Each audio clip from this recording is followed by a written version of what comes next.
Well, when Pastor Ruth, Ada, and I were traveling to Massachusetts to see E.B. White's grandniece and her collection of her great uncle's memorabilia, and for those of you who are not familiar with E.B. White, he was a great author, wrote Charlotte's Web, and Stuart Little, wrote for The New Yorker, was an award-winning writer. And it turns out that all three of us are big E.B. White fans. So Pastor Ruth, during the trip, asked me if I had a favorite passage from the Bible. I said yes. It was when Jesus cured the lepers and only received thanks from one of them. She then asked me what my favorite hymns, so I told her, and both are being sung today. After we arrived, Ada said to me, "You know what you just agreed to?" After we arrived, Ada said to me, "You just signed up to tell your faith journey." And so here I am. What a salesperson. So let me tell you why this passage has meaning for me, and I'll read from Luke 17. As Jesus made his way to Jerusalem, he went along the border between Samaria and Galilee. He was going into a village when he was met by 10 men suffering from leprosy. They stood at a distance and shouted, "Jesus, Master, have pity on us." Jesus saw them and said to them, "Go and let the priest examine you." On the way, they were made clean. When one of them saw that he was healed, he came back, praising God in a loud voice. He threw himself on the ground at Jesus' feet and thanked him. The man was a Samaritan. Jesus spoke up. "There were 10 men who were healed. Where are the other 9? Why is this foreigner the only one who came back to give thanks to God?" And Jesus said to him, "Get up and go. Your faith has made you well." Well, 9 lepers thought that Jesus healing them was just his job. That was what he was supposed to do. So they didn't think of thanking him. There are times when we pray to God for help, and when we receive it, sometimes we think, was it God, or did this problem solve itself? That is the real test of your faith. We should give thanks to God every day for the blessings we receive just by living in this great country. I have many reasons to thank God. My faith journey reads like an EKG. It's not my faith that's the problem, it's my attendance at church. Most of my life, not attending church, has been where I flatlined. My parents were very religious. My father was an Irish Catholic, and he came from a very Catholic home. My grandmother had a little ceramic, thing that she had where you dip in and put holy water on you as you left the house. And she had a little altar on her bedroom bureau. My mother was German Lutheran, and her family didn't talk about the religion very much, but they were very religious. Well, when my parents were married, they were married in a Lutheran church. I don't know how that happened, but my father was excommunicated from the Catholic Church for marrying outside the church. And that bothered him for years. Then he met a priest he knew from Jersey City, where he grew up, and he told him his story. And the priest said, "I can fix that." So my parents were remarried in a Catholic church. My sister and I were in attendance. The name of the church, the Immaculate Conception. My EKG was looking good. I attended 3 grade schools, the first in Brooklyn, New York, the second Presque Isle, Maine. My father was in the agricultural chemical business, and he worked with the potato growers. I loved Maine. As you're a little kid, the snow was terrific. You just thought, this is a great place to live. Well, we didn't live there long because my father had completed his job, and we moved back to Wyncote, Pennsylvania, which is just outside of Philadelphia.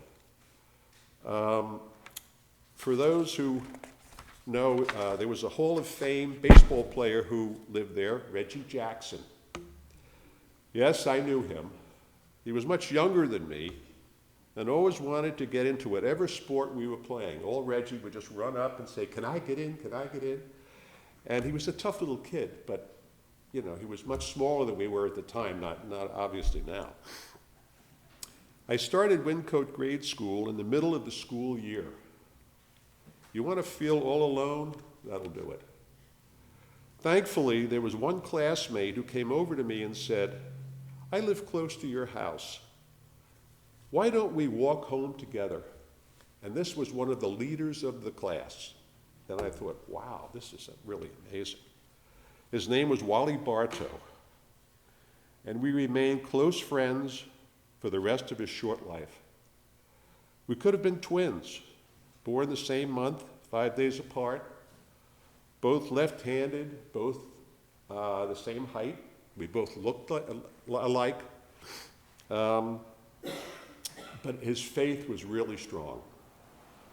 He was an amazing person. He got me to join his church and Young Life. When you hear family, faith, and friends, that was Wally. He set the tone for my life. After college, he was invited to join the Army, where he became a chaplain's assistant. After leaving the service, he joined SmithKline and French. It was also the place that Ada, now my wife, worked. Wally told Ada about me and that I had a big job in advertising. Well, he was right about my being in advertising, but the big job came later. Well, Wally was my biggest fan and I was his. Interestingly, Ada, Wally, and I went to the same high school. Wally quickly rose to the top at SmithKline and was marked by the CEO to be the next president in a few years. Then tragedy struck. Wally developed cancer and died at the age of 40, leaving behind a wife and 4 little girls. I'll never forget him. He changed my life. Today I'm part of his family. The girls call me Uncle John, and I love it. When they say the good die young, they were thinking of Wally. Well, another turning point in my life was when I was working in advertising in Philadelphia. I was right out of college and the Army. This is pre-Ada.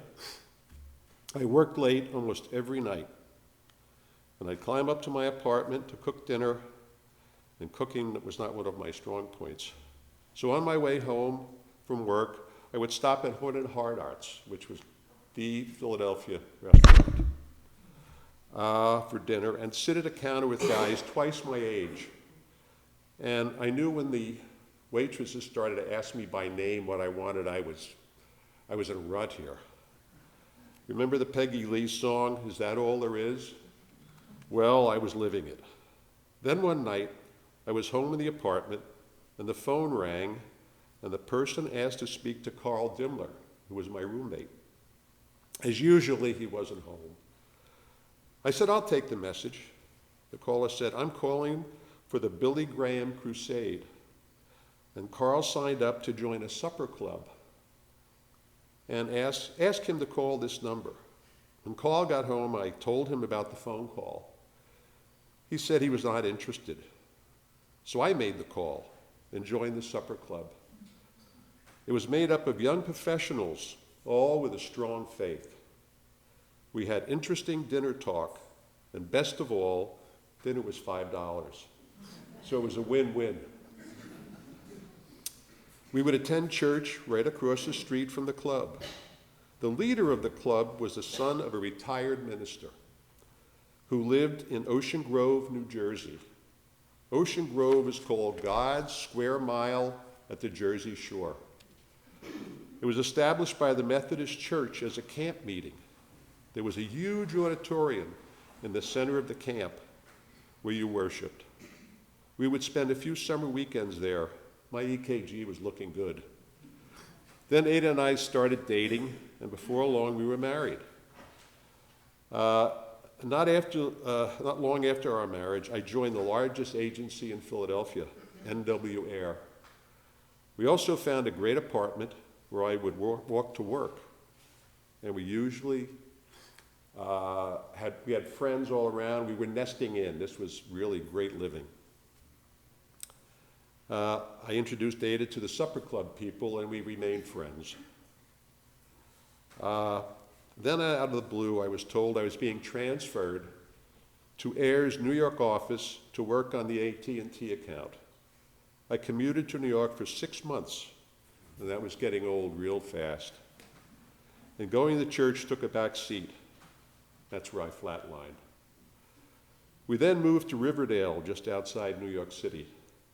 After a couple of years, we moved to Montclair, New Jersey. I was working 12-hour days. We then started a family and had 2 great boys. We were becoming a typical family. Sundays, I was either traveling or sleeping in. Ada took the boys to church, and people at church thought Ada was either widowed or divorced. They never saw me.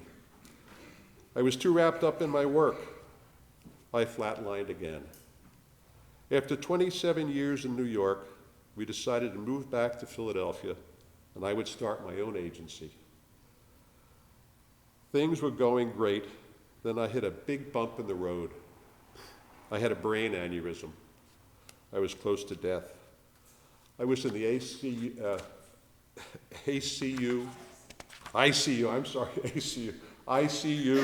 for a week. During that week, Ada slept in a chair next to my bed. Luckily, we knew the neurosurgeon who was handling my case. He was a gift from God. He was encouraging and just what I needed. He told me he was not going to operate, but dissolve the clot with medicine. My recovery would take longer, but would be well worth it. I couldn't walk, did not have full control of my hands, and talked in a monotone. And it was really funny, it was when I had speech therapy, the speech therapist had a magazine there, and she opened it up, and she said, "Oh, here's a good ad to read. Why don't you read this?"